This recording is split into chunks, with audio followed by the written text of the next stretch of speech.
final preparations for the perilous journey begin before dawn. A new anti-terrorist mission as part of the French military's Operation Barkhane in Gao in northern Mali. Bonjour à tous, j'espère que vous avez bien dormi, que vous avez pu prendre un peu de repos avant de débuter.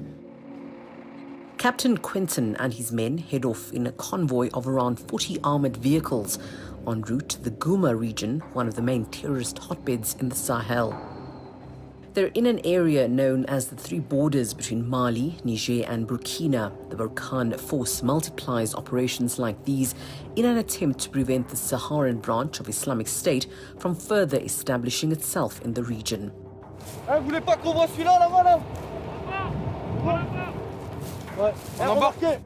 The patrol was alerted by a suspicious movement spotted in the distance. A potential group on the run will be chased. But a few hundred meters further, no apparent threat around the few huts in the area. Women caught in fear and cloistered in their homes, but French soldiers want to search these dwellings, which sometimes serve as weapons storage for terrorists. They use huts to hide various things. This could be phones, SIM cards they want to conceal, photos, propaganda material. That's the kind of stuff we're searching for, and of course weapons. The search continues a few meters further in an area seemingly abandoned. This time the soldiers' patience is not in vain.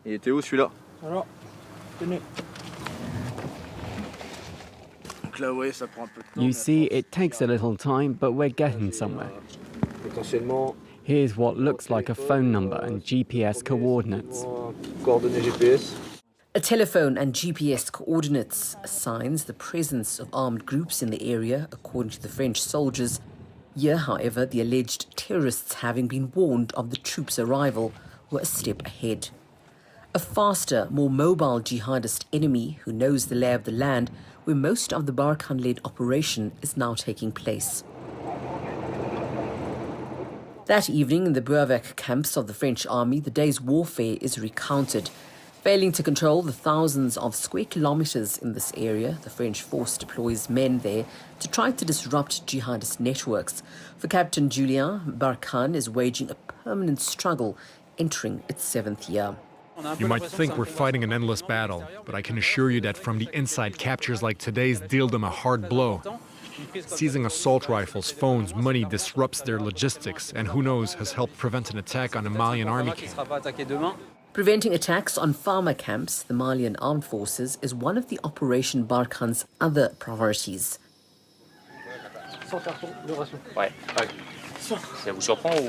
On that day, the French soldiers came to drop supplies for this Malian army camp located in the city of Tessit, not far from the border of Burkina Faso and Niger.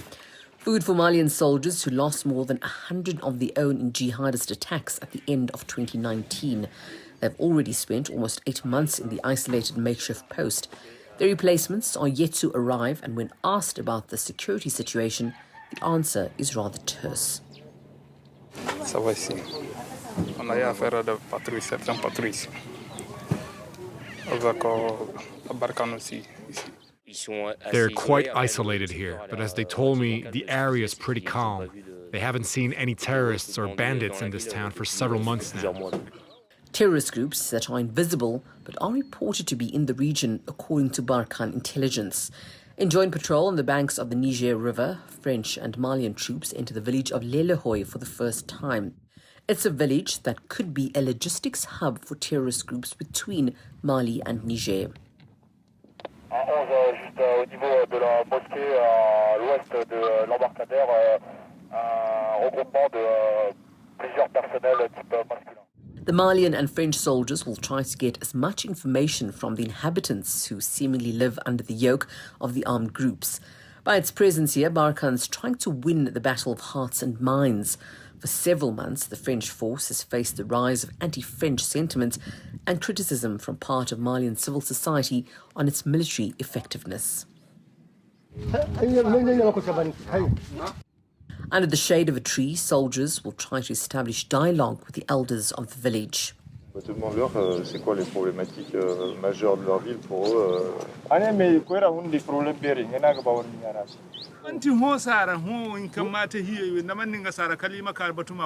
C'est les Moujahous qui les fatiguent. Ils viennent ici, ils les imposent des impôts. The Mujahou, a Sahelian terrorist group affiliated to Al-Qaeda who take advantage of breeders who they force to pay them taxes. Every year, these so-called taxes range from between 80 and 800 euros per family, depending on the size of their herds, closely watched by the jihadists. They spent most of the day by the watering hole where our animals go to drink. There's no place we can avoid them. They're occupying the entire area. Wherever you go, they'll be there. They'll find you. Whether we want it or not, we have to pay them money.